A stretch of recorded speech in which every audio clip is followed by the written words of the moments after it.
The advancements in prosthetics over the past few years have been nothing short of mind-boggling.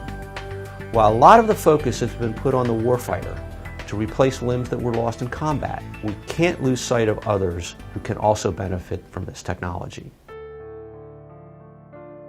The injury, of course, happened very quickly and changed my life 180 degrees.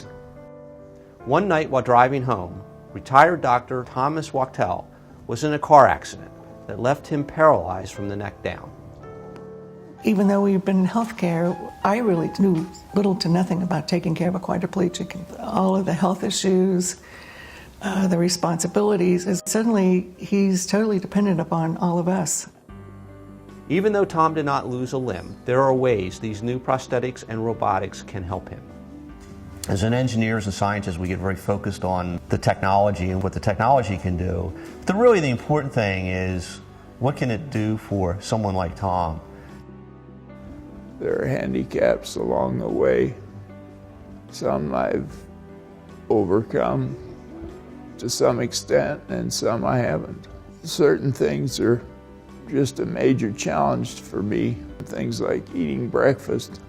Other things are, obviously I can't take care of my own personal hygiene very well. I have to say Dr. Wachtel has been one of the greatest mentors of my entire life. And to be able to be a part of a greater program that can actually have him benefit is just such a great honor and privilege. Dr. Albert Chi is a medical director at Johns Hopkins and has helped many other patients with breakthroughs in prosthetics technology.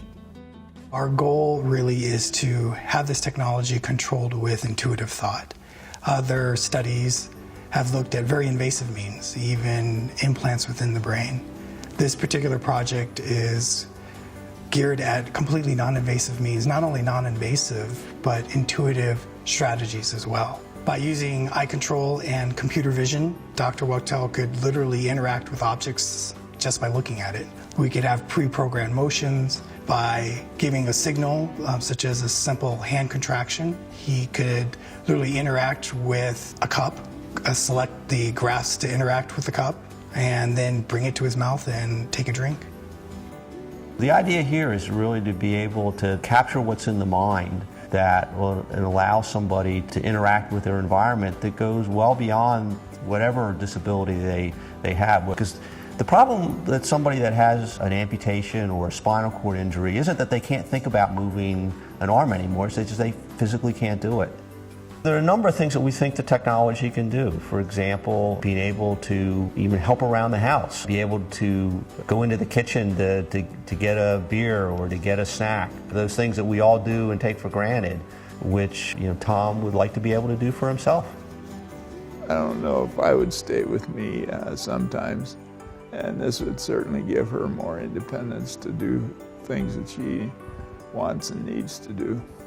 You don't realize what independence is until you lose it. The more things you can do for yourself, the better off you feel. You just don't have the same amount of depression if you don't have to rely on everybody all the time.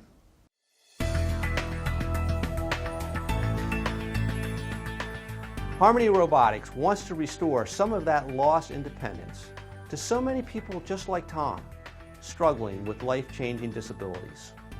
With its easy-to-use interface and automated tasks, our system will make it simple for anyone to use robots in everyday life.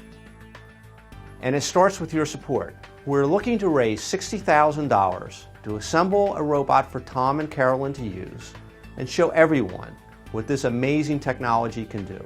Your contribution is the start to improving lives, giving back freedom to people who have lost it. And what would renewed independence mean to someone like Tom?